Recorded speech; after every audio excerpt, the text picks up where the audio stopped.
Soberano, se ele é Deus, ele não será frustrado na sua ação.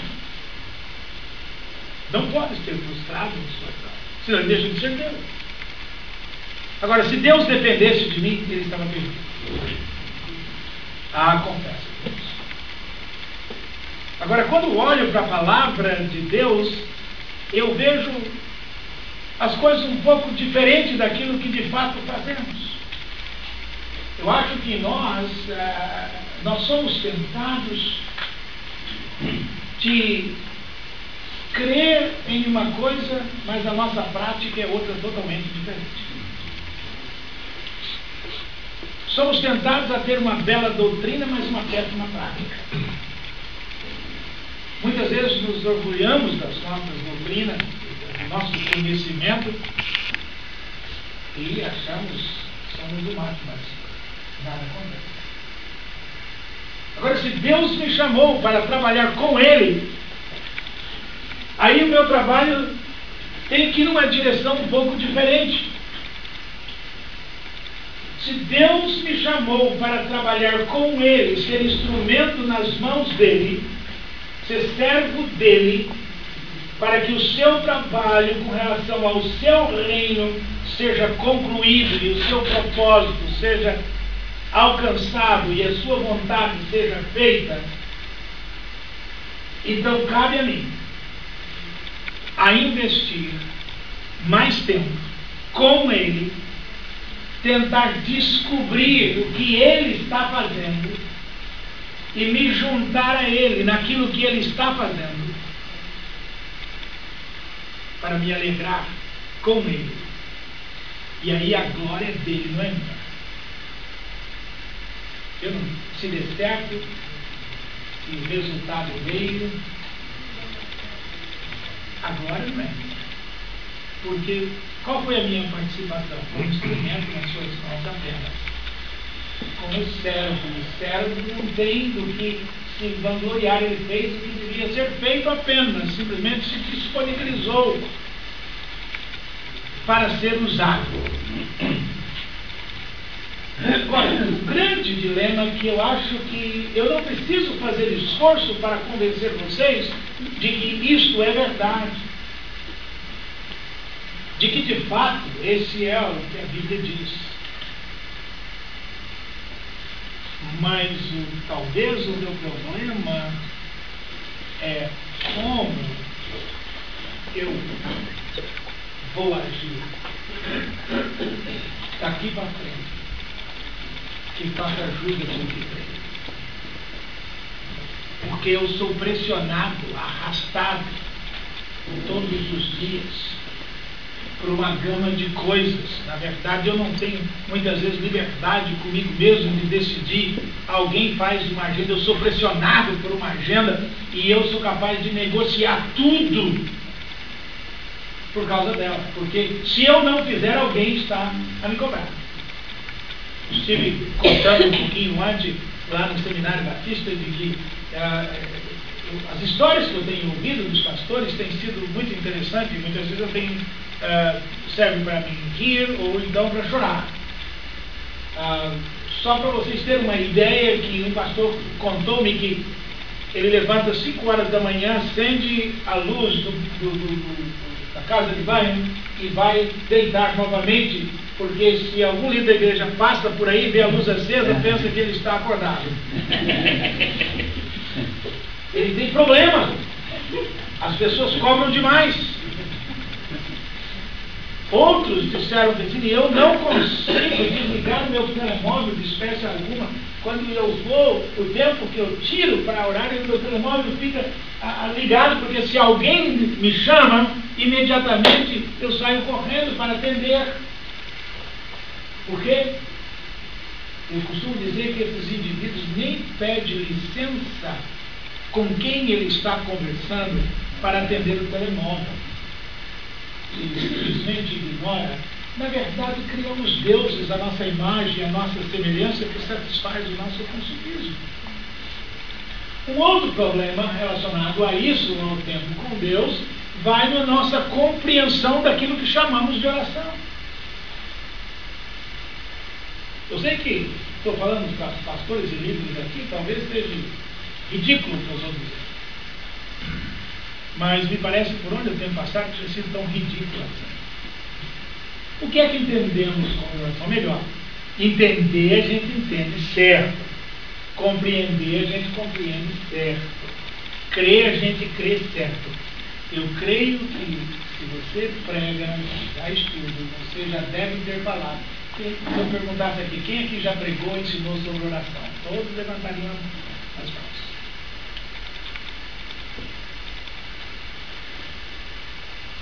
E nós já frisamos várias vezes, quem aqui já não frisou que oração é um diálogo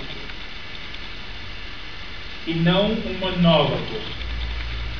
Oração é uma via de mão dupla. Oração é uma conversa entre dois amigos que se amam e se compreendem. Agora, tem sido assim na prática? Na prática, temos feito monólogo. Monólogo. Só eu falo e ele escuta. E muitas vezes eu tento obrigá-lo a responder. O que é que me chama a atenção quando eu penso em oração nesses termos? Primeiro, eu sou tentado a pensar que aquilo que nós chamamos de oração hoje, ela mais parece como uma pílula mágica. Deixa eu dar um exemplo. Quem aqui está no ministério que alguém tem um problema para resolver, o indivíduo, você conhece a vida dele, não é lá muito certo, e a vida dele não está lá muito conectada com Deus, ele não tem lá uma comunhão séria com Deus, mas ele tem um problema sério para resolver, ele pega e liga para o pastor e diz: pastor, eu queria te dizer o seguinte, olha, eu tenho aqui uma corte, vai acontecer às 3 da tarde, e na verdade isso está me perturbando, o senhor podia fazer uma oração por mim? E é claro, se você é pastor, você faz pílula mágica. Ela tem poder para reverter. O indivíduo não tem comunhão com Deus, coisa nenhuma. Mas ele crê que se ele tomar essa pílula dada pelo pastor, logo a corte vai sair de forma que os seus interesses sejam realizados. Ou isso não tem acontecido com a Portugal? Pílula mágica. E o pior é que nós, pastores, acreditamos nisso. Nós, de fato, cremos na pior besteira, na pior heresia do mundo. Que se a gente faz essa oração, e você quer ver pior que nos deixa alegre? É que se o indivíduo chegar depois com um sorriso dele, pastor, sua oração foi poderosa, Luiz deu uma causa, vem a mim, nossa, você fala, opa, eu sou o herói mesmo, né? Funcionou, pílula mágica, eu estou um punhado dentro do meu bolso. Pílula mágica. Segunda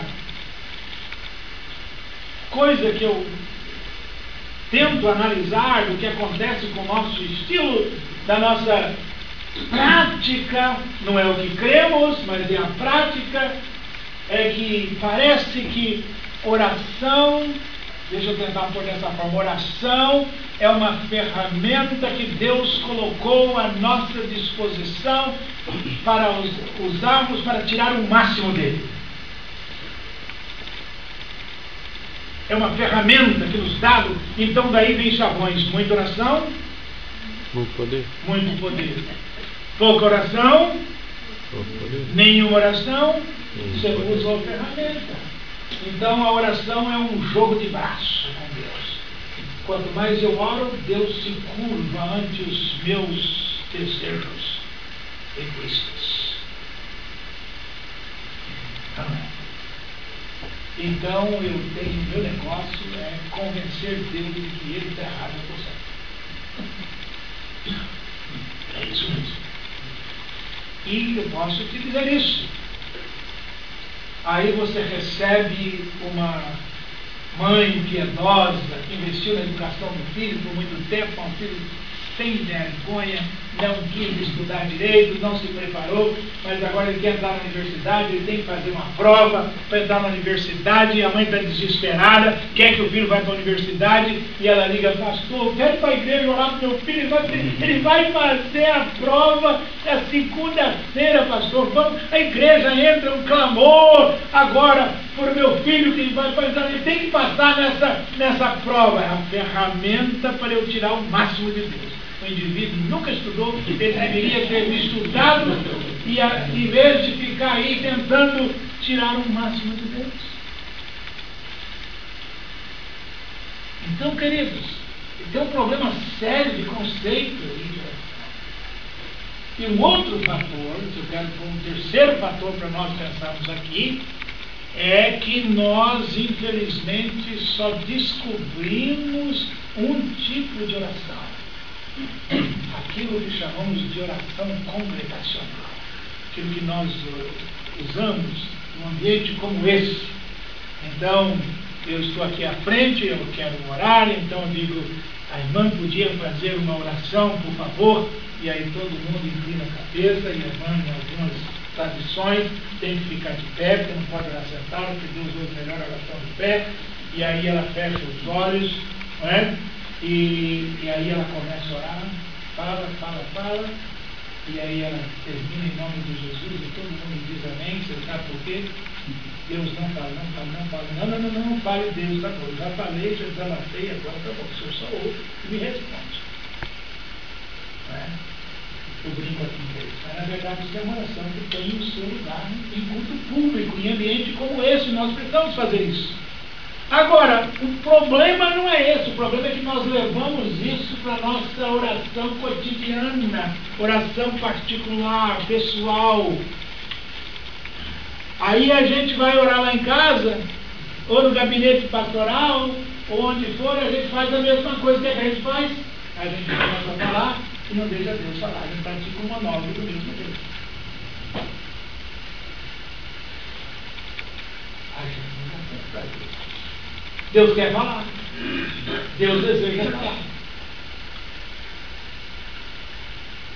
Eu acho que o único meio de descobrirmos como pregar o Evangelho em Portugal é consultando Deus. Uma coisa eu sei, quer dizer, eu não sei o que funciona em Portugal, mas uma coisa eu posso garantir: Deus sabe. Ele sabe. Agora o problema é que eu tenho que descobrir, eu tenho que ir diante dele e ver se ele quer mostrar a mim. E aí então me leva como servo de Deus Altíssimo, de me render ao Todo-Poderoso, me curvar diante do Todo-Poderoso e sem pressa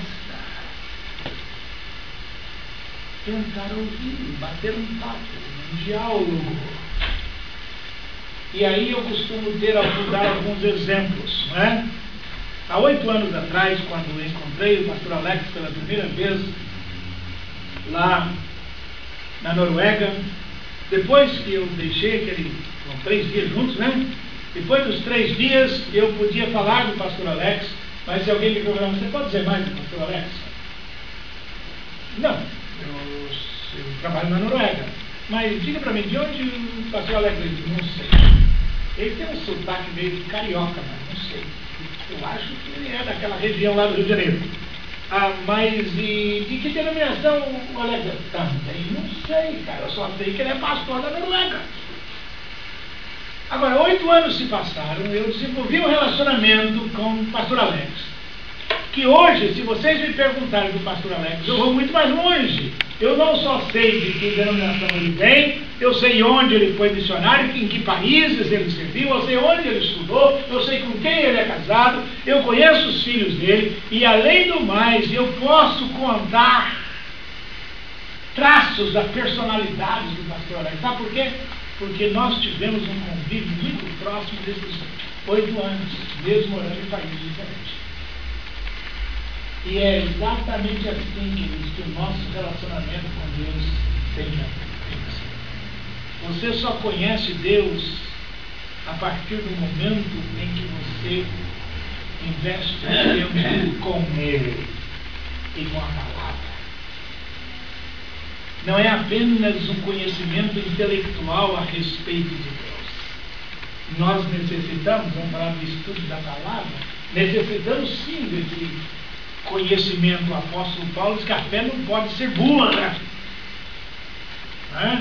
Ele diz que Deus deseja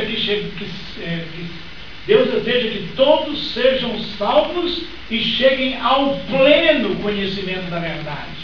Então a fé não pode ser burra, não é essa a questão. Mas não é apenas intelectualmente que nós vamos conhecer a Deus, a menos que nós investamos tempo para estar com Ele, para descobrir quais são os seus propósitos. E eu gosto daquele texto, querido, do apóstolo Pedro, que era um exímio pescador. Aliás, a família toda eram pescadores. Quem sabe ele tinha aprendido até algumas mentiras de pescadores que contam por aí. Só que teve uma noite que nem no dia seguinte ele não teve nem como contar mentira, nem no tamanho do peixe que escapou pela rede. Ele, no outro dia, o dia amanheceu e o mar não estava para peixe. Não estava para peixe. Só que quando eles vão chegando próximo à praia, ele avista de longe alguém lá, e ele reconhecia bem a voz e disse: lança do lado direito. Ele disse: senhor, nós já pescamos a noite toda, nós estamos exaustos, cansados, que a gente quer agora é um café forte, não é? Mas o senhor disse para lançar do lado direito, então lançarei do lado direito. E ele, do lado direito, e o que é que aconteceu com a rede dele? Encheu de peixe. Aí você pode debater o que diz Lucas, o que diz Marcos, o que diz outro João dá até o número dos peixes. João foi lá, fez questão de contar, né? Contar isso aqui, ó, tudo grande, 142 aqui, ó, grande, ó. Queridos, o fato é, Jesus sabia onde estavam os peixes. O peixe está do lado dele. Quando nós tentamos fazer um ministério por nós mesmos, nós ficamos jogando a rede, sempre no mesmo lado, tentando sempre pegar com os mesmos anzóis, com o mesmo tipo. E aí o fato é que quando nós somos instrumentos nas mãos de Deus, entendemos tempo para ouvir Deus, eu vou dizer uma coisa: Deus sabe onde estão os peixes. É só lançar a rede na certa. Agora, para isso, há uma necessidade de tempo com Ele. E tempo com Ele como parte da sua agenda de trabalho. Tempo para ouvi-lo. Tempo para ouvi-lo. O que eu mais tenho ouvido de pastores, pastor de uma igreja pequena, então ele não tem muita coisa, ele diz: não, vizinho, eu acho que eu vou aproveitar esse tempo que Deus tem me dado aqui, nessa igreja pequena, estou querendo fazer um mestrado. Isso é mesmo. Mas o mestrado está querendo fazer? Eu quero fazer o mestrado assim.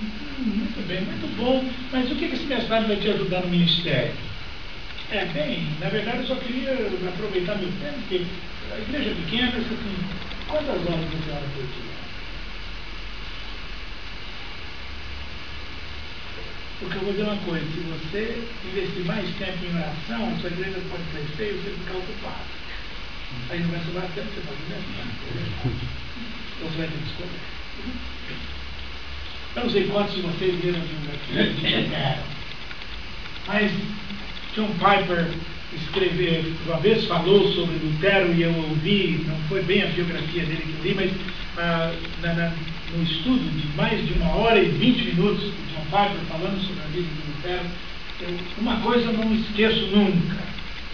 Ele deu o relato da agenda diária de Lutero. Era um homem muito ocupado. Missionava na faculdade, pastoreava, pregava 3 sermões no domingo e um de quinta-feira com temas diferentes. Não era como eu que prego na igreja aqui, eu também posso pegar o mesmo sermão. Não, ele pregava temas diferentes, sermões diferentes. Uma família grande para cuidar. E uma das coisas que ele disse que Lutero costumava orar longas horas por dia, e Lutero, o dia que a agenda dele estava mais cheia, ele disse, epa, tem que acrescentar mais uma hora de oração hoje. Mais uma hora de oração. Era o oposto, não. O fato é que a gente pensa que ora quando tem tempo. A gente pensa que ora quando tem tempo.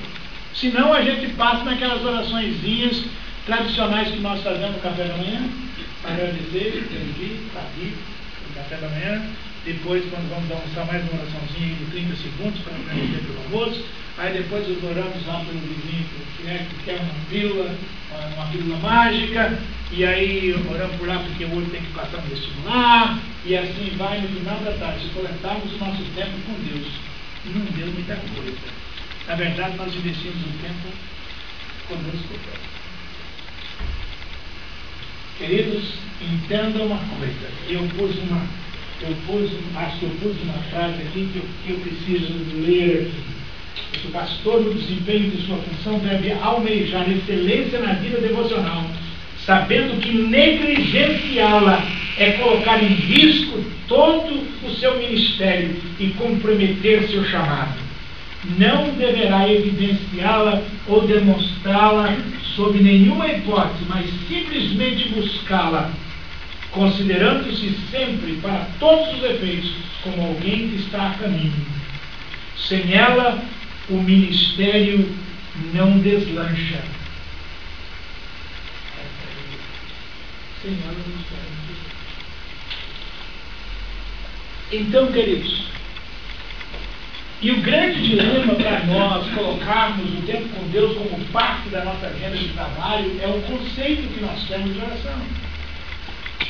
É que a gente acha, e a igreja acha, que oração é não fazer nada.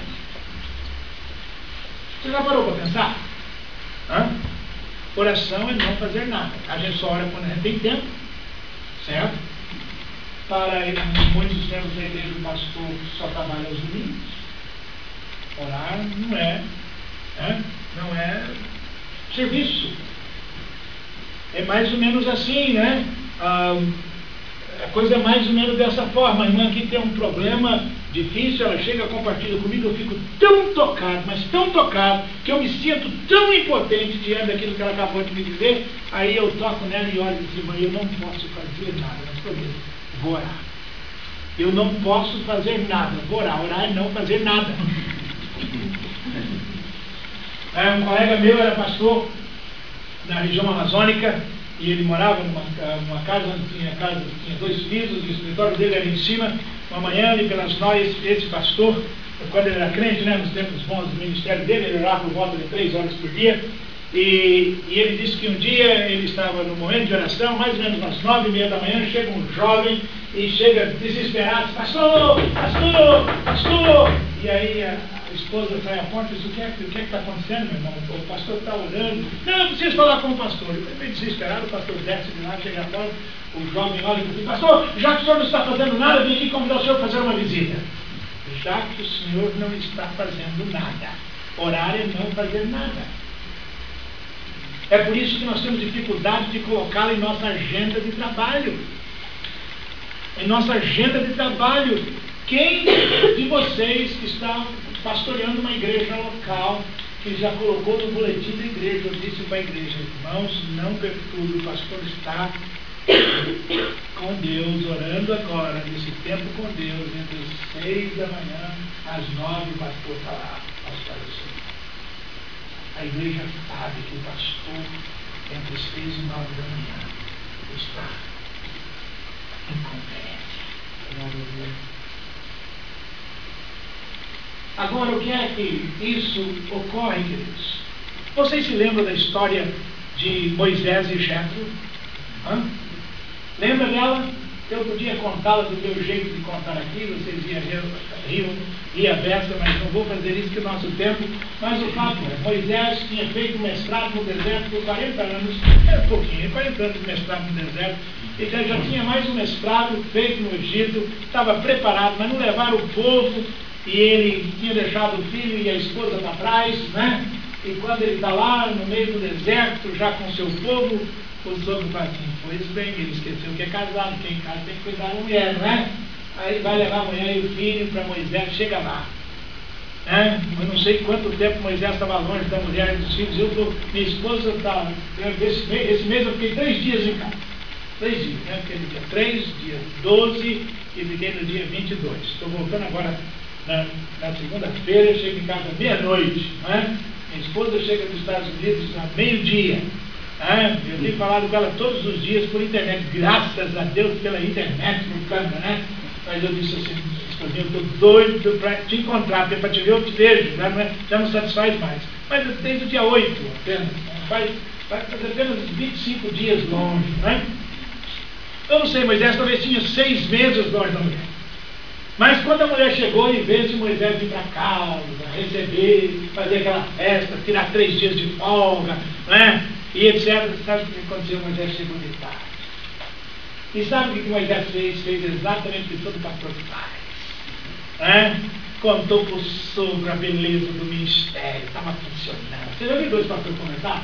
Primeira pergunta, como é que está a sua igreja, irmão? Você me diz, uma vez, irmão. Deus está operando maravilha, está nada, ele está quebrado, ele quer chutar o pau da barraca, mas ele não traz por cima, ele fala mesmo, entendeu? É papo de pastor, Eu tenho visto pastor falar desse jeito, no final do ano ele vai embora. Então, mas Deus estava tão bem, meu Deus não estava operando nada, mas talvez estava operando sem anestesia, né?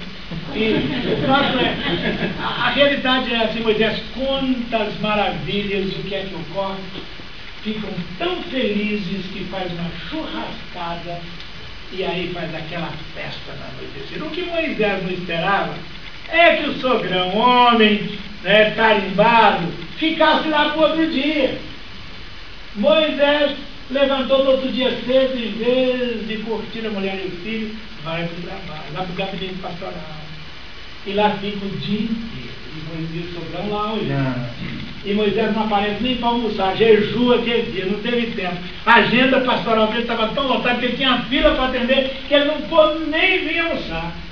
Chega de tarde, cansado, ele vem de lá, olha o sogrão está lá ainda. Ele olha assim e fala, eita, eu sou uma coisa mais, eu sou deve estar. Olha, deve estar orgulhoso do que tem. Ele vai dizer assim, eita, gente, você trabalhou bem pra caramba. Isso é que é gerro, né? Esse gerro é assim, ó, trabalha duro mesmo, dá o sangue. Quando ele chega, o que foi que já falou para ele? Olha pro bonzinho para aqui. Rapaz, você é um péssimo pastor. Você é um péssimo. E sabe demais, se você continuar fazendo assim, você vai perecer. Você vai ter uma AVC, um infarto fulminante. Você vai morrer. E o teu povo vai crescer contigo. Mas como assim? O povo vem a mim, eu não sei o que fazer, sobre. O povo me procura por coisas simples. O povo briga lá, chuta a canela um do outro, corre lá. O povo briga com a mulher, vem lá falar comigo. Aí sobre assim que você tem que fazer. Qual é o primeiro conselho que o sogro dá, que Jetro dá a Moisés? Vocês se lembram? Sabe qual é o primeiro conselho? Primeiro item? Olha lá. Olha a Bíblia, irmãos. Está vendo?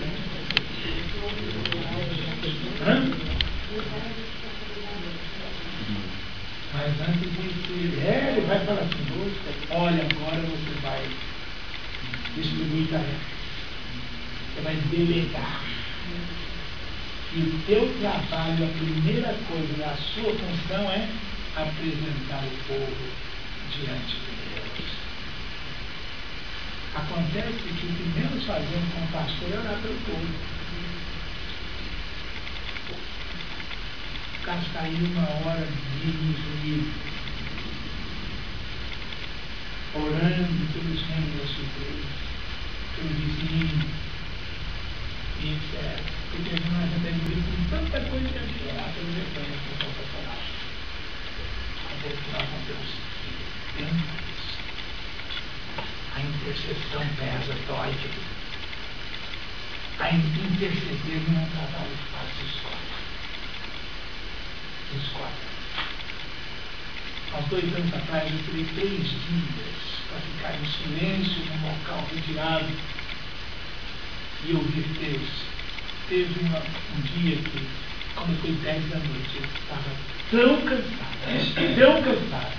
Eu disse, mas que incrível. O que é isso? Cansa, trabalho. Parece coisa de escola dominical. Mas sabe o que eu fiz há poucos dias? Eu dei um folhetim para ensinar os pastores a orar. É o que eu uso. Na verdade, o que eu fiz é assim, pegar o que eu uso pessoalmente e transferir esse material. E para não dizer que começar com 2, 3 horas, eu sei que eles não vão fazer vezes, eu disse que tal separar 1 hora por dia para ver. Eu não acho que é o suficiente, porque não é nem um dízimo. Mais 1 hora por dia. E o que eu chamei de 20. Eu coloquei 20 minutos lendo a palavra, 20 minutos meditando e ouvindo o que o Espírito Santo está dizendo através da leitura da palavra, tomando notas, e 20 minutos. Agora, falando e ouvindo. Não somente falando, mas falando, dando tempo para que a resposta depois venha. Mas você sabe qual foi a minha maior surpresa? Que eu não sei em termos percentuais, mas um número exorbitante daqueles que já um dia assumiram um compromisso comigo para fazer isso, semanalmente, cheio de coisa. Essa semana parece que tudo resolveu acontecer aqui. Interessante. Então você negociou. Então isso significa que o seu tempo com Deus não é importante, tão importante assim. Não é? Não. Porque aquilo que é importante a gente não negocia. Concorda comigo? Aquilo que é importante em nossas vidas, não negociamos de espécie alguma.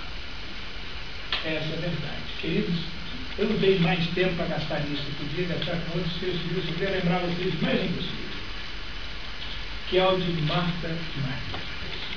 Esse texto tem falado muito ao meu coração. Por uma coisa muito simples. Não é? Ia receber Jesus em sua casa para jantar, e aquelas 2 irmãs preocupadas de dar o melhor, fazer tudo com excelência para receber agora o líder famoso, não é? Na sua casa, e estava lá preparando tudo, uma assando os pães, outra assando, outra preparando os ambientes, outra arrumando a mesa, e etc. Acontece que Jesus veio um pouquinho antes do horário marcado. Aliás, não tinha relógio naquela época, né? De repente toca a campainha e ela vai lá com Jesus de braços abertos para cumprimentar. O que Maria fez? Deixou lá os pratos para arrumar e o jantar podia esperar. Sobremesa já não era tão importante assim. Não, mas Marta achou que o jantar era a coisa mais importante naquele momento. E não negociou. O fato é que quando ela entrou o seu interior se transformou numa erupção vulcânica e ela não aguentou mais, e ela aborda o mestre, interrompe o mestre, e o mestre simplesmente olha com amor nos olhos dela e diz: Marta, você está preocupada com somente uma coisa é importante. Eu acho interessante, somente uma coisa é necessária na tradução dele. Mas Jesus não diz o que é necessário. Ele somente uma coisa é necessária. E Maria escolheu a melhor parte, e isso não lhe será tirado. Eu acho que por inferência nós podemos descobrir que, de fato, Jesus estava dizendo: Maria e Marta, tudo isso é importante, mas uma coisa é necessária. O tempo com Deus, o relacionamento com o Todo-Poderoso, a intimidade com o Todo-Poderoso é a questão mais importante da vida. E, queridos, intimidade com Deus não vem simplesmente porque estamos no ministério, porque optamos ler a Bíblia cá e lá. Não, intimidade com Deus é um relacionamento colocado, intencional. É descobrir que sem Ele eu estou falhando. E sabe, queridos, eu não sei vocês, mas quando eu olho para o apóstolo Paulo no final da Bíblia dizendo, olha, combati o bom combate, terminei a carreira e guardei a fé e disse assim, meu Deus, o que será que eu vou poder dizer no final da minha vida? O que será que eu posso chegar a conclusão que o apóstolo Paulo chegou? Esse é um fator muito interessante. Veja o que James Bryan Smith diz. Ele diz, na oração, não estamos tentando mudar a mente de Deus ou persuadi-la para ver alguma coisa que não queira. Isso é exatamente aquilo que eu falei no início. Se nós tivermos esse entendimento, tudo bem. Mas aqui estamos cooperando com o amor ativo de Deus. É exatamente isso. Nós temos que ter, queridos, nós pastores, líderes, devemos ter a consciência que o nosso ministério, que o nosso ministério acontece, nasce aos pés da cruz. Tem que ser desenvolvido aos pés da cruz. Porque se assim nós estamos fadados a falência. Vamos questionar. Desculpa. Não sei se há alguém aqui, mas há um carro estacionado nessa rua e está a bloquear onde alguém quer entrar numa cadeira com uma cadeira da placa.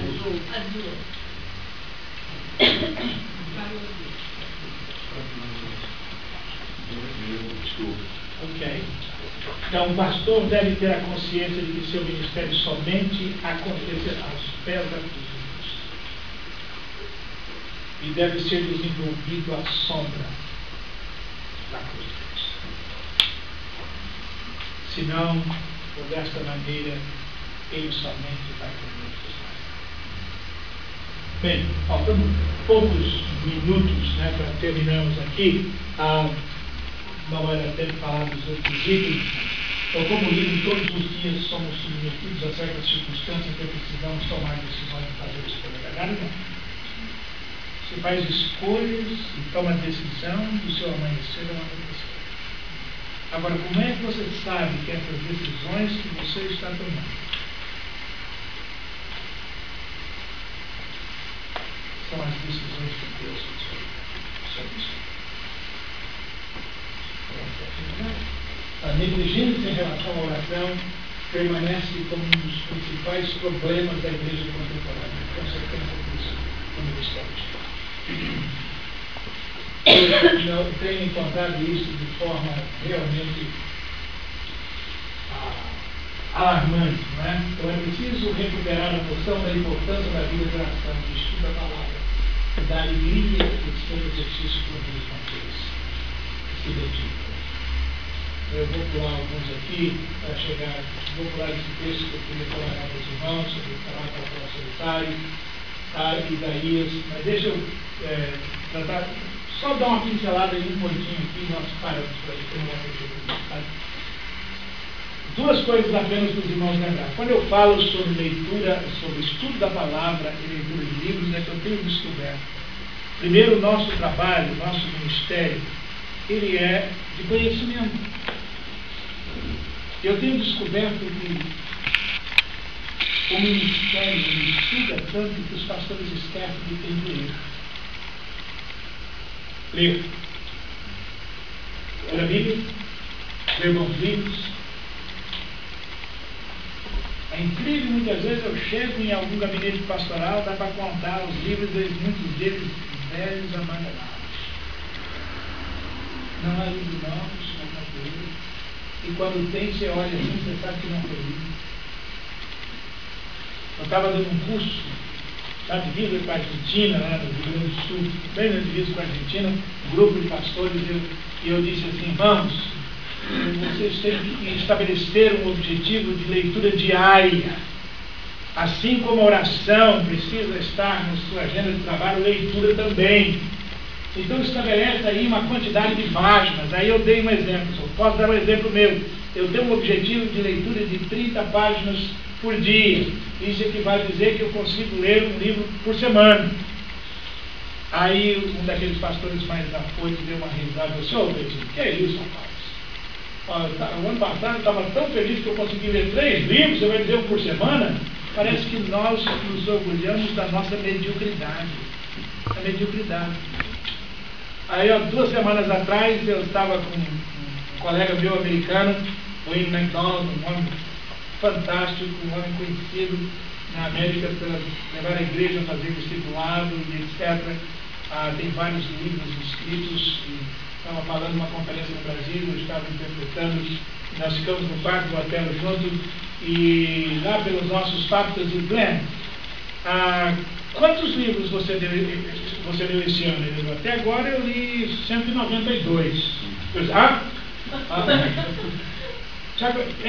192, até o final do ano eu vou ler mais ou menos 218. Eu disse: aí você me humilha, cara. Eu disse: eu estava tão feliz com a minha média de 45 a 50 livros por ano, você dizer que você leu 192, não é? Queridos, enquanto nós não entendemos que o Espírito Santo não é capa de vagabundo, nosso ministério, o Espírito Santo só pode pegar aquilo que tivermos em nós e trabalhar com a ferramenta que nós tivermos. Então, leitura também precisa ser parte da agenda do trabalho da vida ministerial. Separe tempo. E o outro exercício físico, que eu não vou tempo de dizer. Exercício físico. Temos que tomar cuidado com a nossa saúde. Deus nos deu a saúde para cuidarmos. Temos que tomar cuidado com os medicamentos, que tipo de alimentação ingerimos. E tomar cuidado. Gente, eu estou dizendo isso com temor, porque há poucos, numa quarta-feira, eu dei uma palestra para a Convenção Batista de Curitiba, e estava um grupo de 88 pastores. No dia seguinte, recebi um e-mail de um colega que um pastor tinha sofrido um AVC e tinha ido, estava na UTI, porque não se cuidou da saúde, colesterol alto, tudo. E depois dos 50, irmão, a gente precisa de um rebotezinho, a gente tem que tomar cuidado, né? Depois dos 50, senão você vai mais cedo do que poderia esperar. Deus quer te usar no seu saudável. Então, inclua isso na sua agenda de trabalho, sabe, como parte do seu exercício devocional de espiritualidade. Eu não sei quantos de vocês aqui conhecem o livro de Eugene Peterson. Eugene Peterson é um exímio escritor. Eu confesso a vocês que eu babo quando eu leio os livros de Eugene. Eu conheço pessoalmente. Tem sido uma honra conhecer aquele homem com 84 anos de idade, uma voz fraquinha já, mas aquele homem fantástico. Ele tem um livro chamado As Memórias de um Pastor, que é sobre a vida dele, que vale a pena ser 400 páginas, 400 páginas, mas vale a pena. Você vai ver, vai chorar com ele em alguns momentos do ministério dele, na vida dele. E ele conta que um dos coisas que ele teve que aprender era usar de fato o dia de descanso como o verdadeiro sabático, o sábado. O que é que ele então colocava nesse tipo de... É isso? Eu podia falar com vocês até amanhã. Cada capítulo do livro eu cobri são depois de 40 horas pesquisadas no Brasil. Mas o livro está ali, vocês podem, são só esses que eu vejo, são Deus, vocês podem ler mais sobre isso, pensar sobre isso. A minha intenção é fazê-lo pensar aqui dentro. Houve um tempo que eu me preocupava em dar palestra, eu queria trazer coisas mais acadêmicas e etc. Eu descobri que, de fato, nós estamos precisando de repensar coisas simples que nós esquecemos e deixamos de lado. O meu relógio já passou o horário, mas se tiver pelo menos uma pergunta, eu posso pedir licença ao irmão e responder, se caso lá. Se eu puder, é claro. Há alguma coisa que os irmãos queiram perguntar ou dizer? Estou à sua disposição. Se não, pastor, Ok. No início da palestra, você falou sobre a igreja pequena do quando em 2007, então, como é que utilizavam então, o Ministério de Manutenção, por umas palavras É que a maior parte da tentação do pastor de igrejas pequenas, por causa da falta de demanda, é desenvolver o Ministério de Manutenção. E esse é um outro lado da moeda que nós temos. Ao contrário disso, as igrejas grandes têm muita demanda.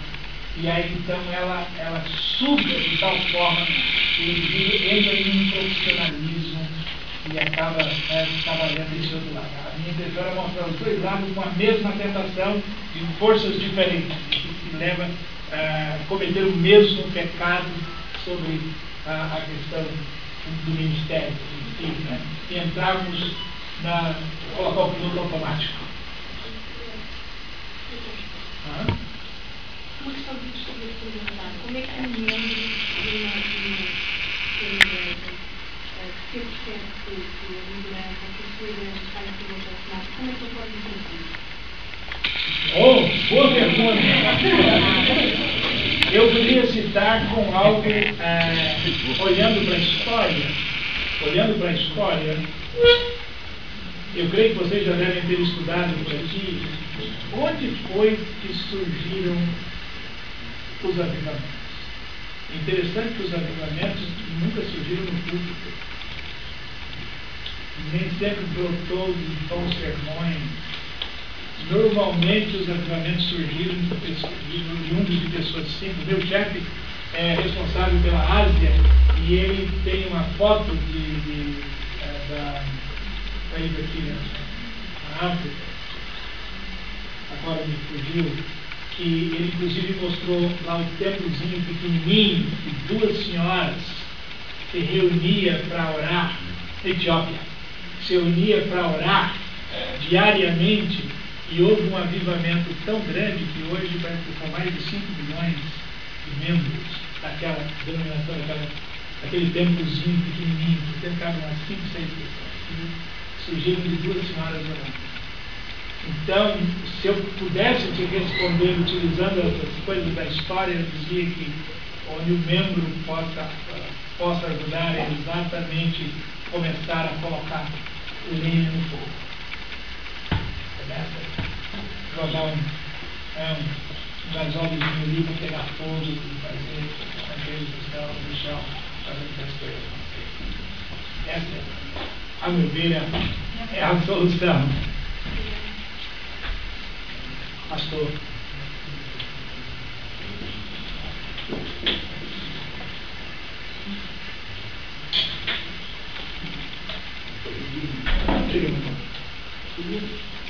Fazer um rápido comentário sobre a relação entre ministério de excelência e uma boa filosofia de ministério. Qualidade do ministério. É um assunto longo. Inclusive eu tenho um curso todo sobre como desenvolver uma filosofia de ministério, né? Eu creio que quando nós pensamos em excelência ministerial, nós temos que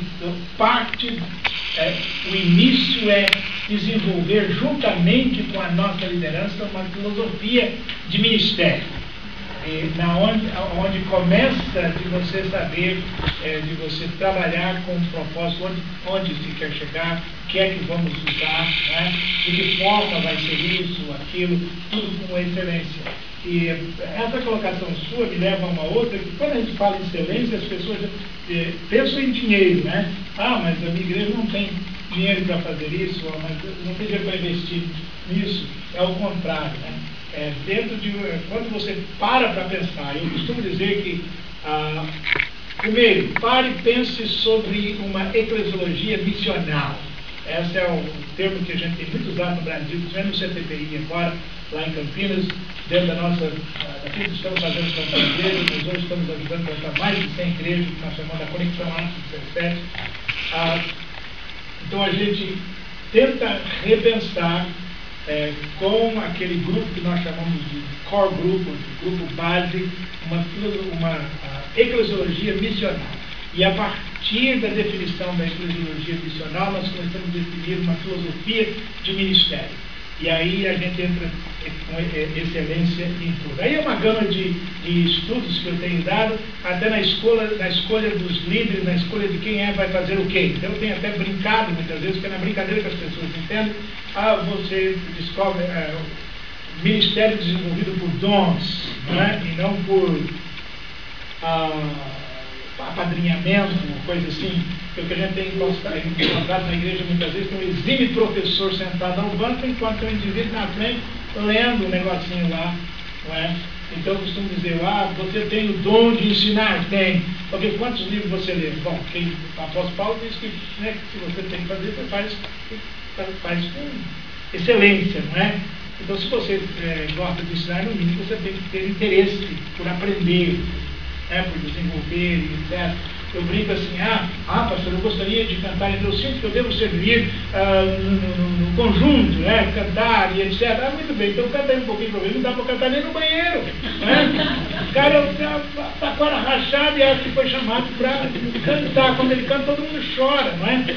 Então, dentro dessa excelência, que nós chamamos de ministério, na filosofia de ministério, você vai trabalhando em todos os aspectos, né? O que é que você vai utilizar como base da sua educação cristã para a sua igreja local, não é? Em questão, a igreja é uma igreja com uma visão missionária, quais são os programas ou atividades que você faz para atraí-los de fora. Então, tudo isso está dentro dessa filosofia de ministério, dentro desse processo de excelência ministerial. Não sei se te respondi, mas... A ideia era muito mais levantar a questão apenas, saber dessa conexão que eu entendo necessária.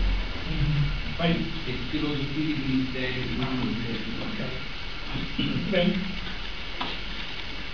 Obrigado, Dr. Caslini, e também obrigado a todos pela vossa presença. Vou só pedir ao professor Quintana que pudesse terminar o nosso tempo com uma palavra de oração. Nosso Deus, te damos graças pelo tempo que tivemos juntos. Obrigado pela vida do Dr. Caslini, pelo tempo que ele dispensou em estar conosco.